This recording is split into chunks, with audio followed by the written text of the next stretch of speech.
At a time when India can lay claims to have become self-reliant in aerospace technology, one among those who has made it possible is Madhavan Nair, Director of Indian Space Research Organization.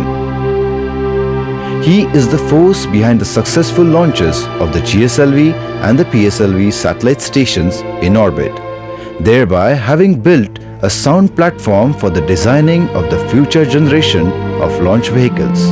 For Nair, the fascination with aerospace began at an early age. I was born in a small town near Thiruvananthapuram called Nair. But my childhood days I spent with my grandfather at a place called Thiruvananthapuram. It is in the Kanyakumari district. And my early part of schooling, of course, it was in a village school with thatched roof, and practically there's no walls for the classrooms and so on. But later, when I come to high school, that was about 5 kilometers away from my home.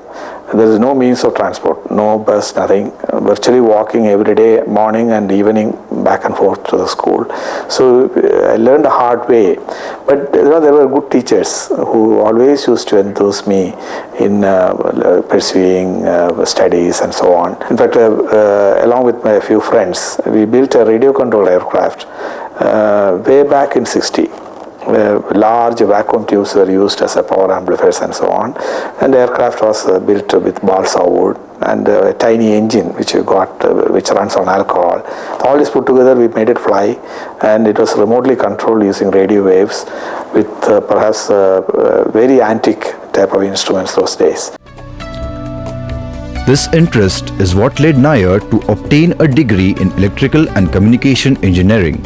After graduation, he joined the Bhabha Atomic Research Center for further training and thus got an opportunity to join a space program with the Indian Space Research Organization.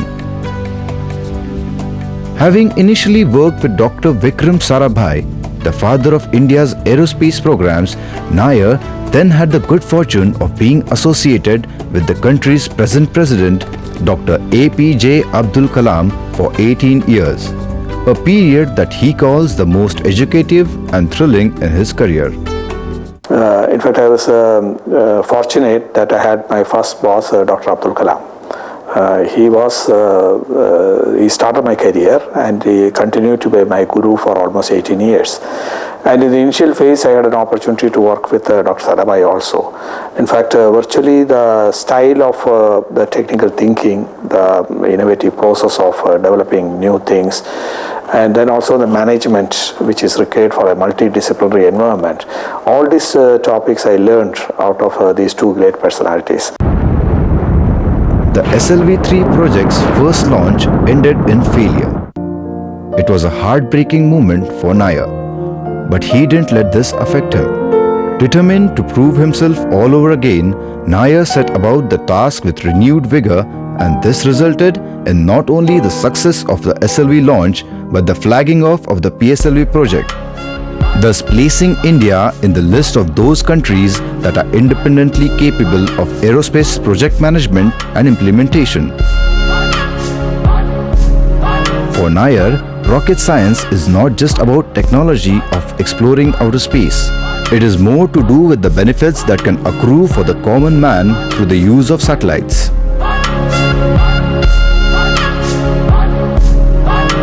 After that, it was my role was, of course, I spent some time developing the avionics systems for the launch vehicles. Then I took charge of the polar satellite launch vehicle development. In fact, I will call the PSLV as my baby. In fact, I had the opportunity to lead a team, almost 3,000 people of various caliber, engineers, scientists, technicians, administrative people, all those people working for almost about 9 years on the project. And finally we achieved it. We have a world-class launch vehicle today. PSLV is termed as a workhorse. Last 8 launches of PSLV were successful. Touch wood, it will continue to be so.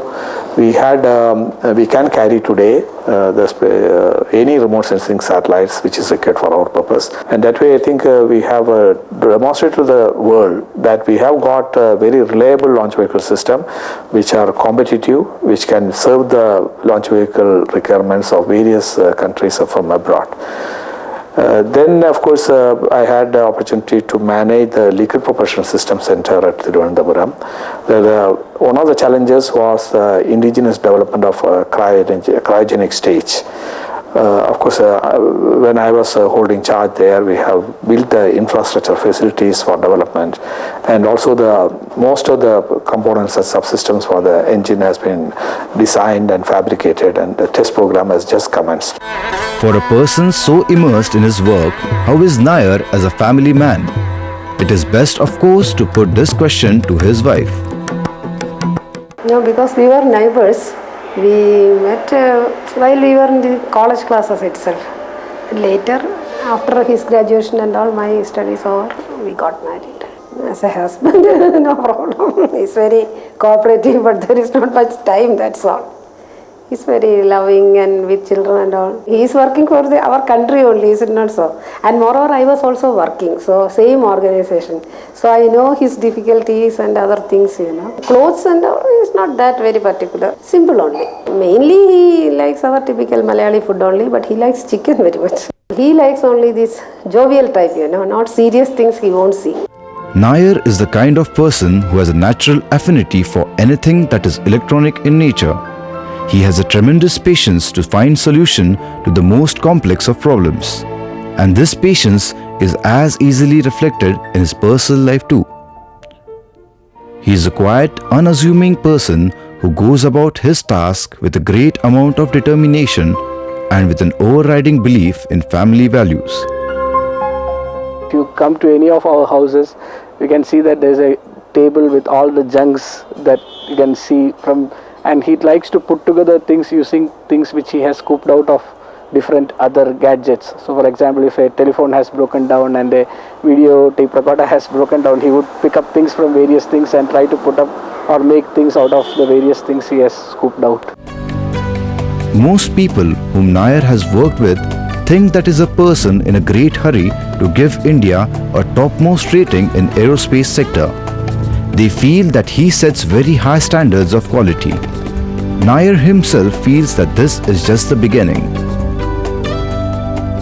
The moon mission is going to be one of the great challenges for the space community. It is technically, managerially and scientifically is going to be one of the unique missions where the talents of our scientific community is going to be stretched to the maximum extent.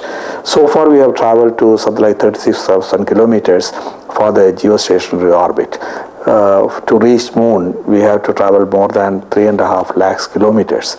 So that itself poses its own problems of navigation, guidance and control. Nair's advice to the next generation of aerospace engineers and scientists is simple. He wants them to not only understand the fundamentals of science but also use the technology for the development of the rural people of India. Only when this happens will Nair feel that his mission has been accomplished.